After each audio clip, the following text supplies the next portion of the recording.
Hi అండి, welcome to my channel home chef Swapna YouTube channel. ఈరోజు అయితే రాగి పిండితోటి 2 రకాల బ్యాటర్స్ అంటే ఇడ్లీ పిండి, దోశ పిండి వేరు కాకుండా ఒక్క పిండితోటి ఇడ్లీ, దోశ రెండు ఎలా రెడీ చేసుకోవాలో చూద్దామండి. ఇప్పుడైతే మామూలుగా అయితే చాలా వీడియోస్ నేను అంటే కొన్ని వీడియోస్ చూశాను. ఎలాగంటే రాగి ఇడ్లీ, రాగి దోశ అంటే ఏం లేదు, మినపప్పు నానబెడుతున్నారు, ఇడ్లీ రవ్వ వేస్తున్నారు, అట్లా రాగి పిండి కలుపుతున్నారు. అసలు అది ఎలా రాగి ఇడ్లీ అవుతుందండి?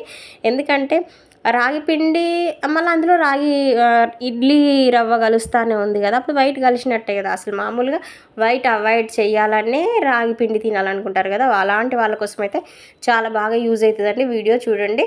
ఇలా రాగులు అయితే 3 కప్పుల రాగులకు 1 కప్పు మినపప్పు తీసుకోవాలండి.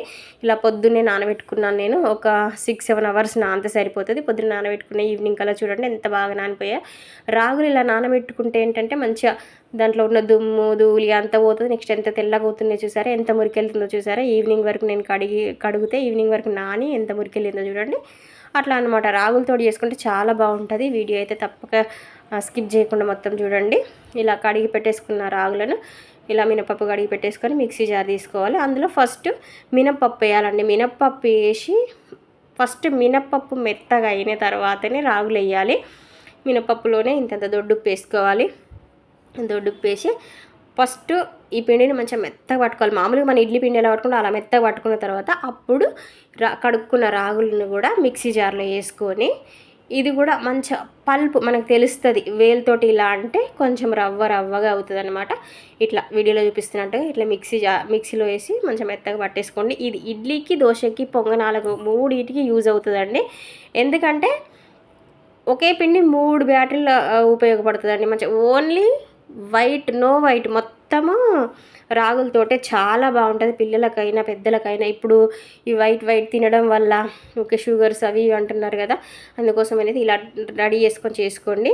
చూడండి, పొద్దున వరకు అలా మంచిగా రుబ్బి మూత పెట్టేసుకుంటే పొద్దున కల్లా ఎలా మంచి ఎంత బాగా పులిసి ఎంత బాగా పొంగిందో చూడండి. మామూలు ఇడ్లీ పిండి కన్నా ఎక్కువ పొంగింది. పిండి ఎంత బాగా అనిపిస్తుంది చూడండి. మంచిగా కలుపుకుంటే ఇలా ఉంటుంది అనమాట. ఇలా ఎప్పుడైనా కూడా ఇడ్లీ పిండి మామూలు రవ్వతోడి వేసుకున్నా దేనితో వేసుకున్నా కూడా ఇడ్లీ వేసుకునేటప్పుడు ఏం చేయాలంటే పిండిని మంచిగా ఇట్లా గరిటెతోటి ఇలా తిప్పుకోవాలండి. చాలా బాగా తిప్పుకుంటే మంచిగా పొంగుతుంది అనమాట. అప్పుడు ఇడ్లీ పాత్రలకు కొంచెం ఆయిల్, కొంచెం నెయ్యి, అసలు అలా ఏది తగలొద్దు అనుకున్న వాటర్ కింద ఒకసారి ఆ ఇడ్లీ పాత్రను అలా ఇలా అనేసి అలా పెట్టుకున్నా కూడా చాలా బాగా వస్తాయి. ఇలా 4 పెట్టేసుకొని ఇంకా ఫస్ట్ నీళ్ళు మరుగుతున్న ఒక బౌల్ తీసుకొని ముకుడు లాంటిది తీసుకొని, అంటే ఇడ్లీ పాత్ర ఉంటే పర్లేదు, నాకైతే ఇడ్లీ పాత్ర పోయి చాలా రోజులు అవుతుందనమాట. ఇవి నాకు ఒక ఎమోషన్, మా అమ్మాయి అవి, అందుకే నేను వాటిని అలానే యూజ్ చేస్తున్నాను. అందుకని ఒక ముక్కుల్లో నీళ్ళు పెట్టి అవి మరుగుతున్నప్పుడు ఇంకా వాటిలో గిన్నెలు పెట్టాను అనమాట. చూడండి, ఒక 10 మినిట్స్కి ఇడ్లీ ఎంత బాగా పొంగి ఎంత బాగుందో, చాలా బాగా వస్తుందండి. చూడండి, ఇదే పిండితోటి దోశ కూడా, ఇంకా అందరూ ఇడ్లీ నచ్చదు కదా కొంతమందికి, అందుకోసం అయితే ఇట్లా దోశ కూడా వేసుకోవచ్చు. అలా సేమ్ అదే పిండితోటి వైట్ దోశ కన్నా క్రిస్పీగా టేస్ట్ కూడా చాలా బాగుంటుందండి. ఇట్లా పల్సగా వేసుకొని మంచిగా ఆయిల్ వేసుకొని కాల్చుకుంటే కర్ర క్రిస్పీగా చాలా బాగుంటుంది. ఒకసారి అయితే ఖచ్చితంగా ట్రై చేయండి. పల్లి చట్నీతో చాలా బాగుంటుంది. ఈ దోశ మీద కారం దోశ వేసుకోవచ్చు, మసాలా దోశ వేసుకోవచ్చు, ఆనియన్ దోశ చేసుకోవచ్చు, ఏదైనా చేసుకోవచ్చు. అంటే చాలా వరకు వైట్ దోశలు, వైట్ ఇడ్లీ అవాయిడ్ చేస్తున్నారు కాబట్టి ఇట్లా చేసుకుంటే బాగుంటుందని చెప్తున్నా. ఇదే విధంగా అందులో రవ్వ వేసి వైట్ ఏం కలవకుండా కూడా ఇంత బాగా వస్తుంది అనేది అనడానికే ఈ వీడియో చేసి చూపిస్తున్నాను అన్నమాట. నేను కూడా ఇదే ఫస్ట్ టైము చేస్తున్నాను. చాలా బాగా వచ్చింది. మీరు కూడా తప్పకుండా ట్రై చేయండి.